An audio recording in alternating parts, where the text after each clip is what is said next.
Okay. Siguro yung satisfaction na maririnig ko sa mga pasyente na, wala, ang gawin ng kamay mo, wala ko naramdaman, ang ganda ng gawa mo. Kumbaga, yung compliment na bihira mong marinig sa ibang tao, pero doon mo naririnig na parang nakaka-enjoy siya, ang sarap pakinggan. Parang lalo kang ginaganahan mag-work, lalo kang gaganahan magtrabaho para sa ibang tao na pwede pala yung ganun. So, yun.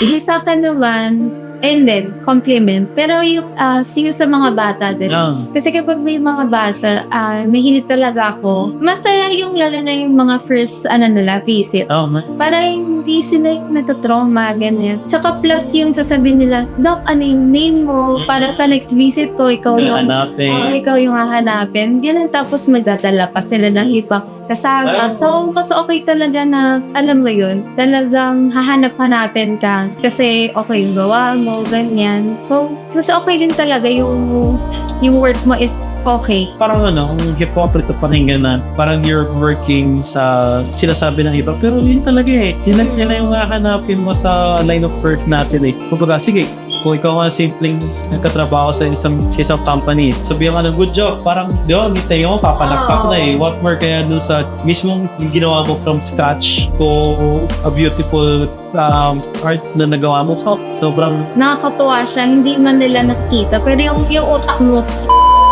sorry. Kasi, dito tao lang kasi, parang Padak, ang ganda ng gawa ko ngayon parang nakikita mo rin yung sarili mo nag-improve na parang dati parang magkaiba na shape pero ngayon kasi in time talaga mag-improve yung work. Talagang totoo yung sinasabi nila na the greatest teacher is the experience.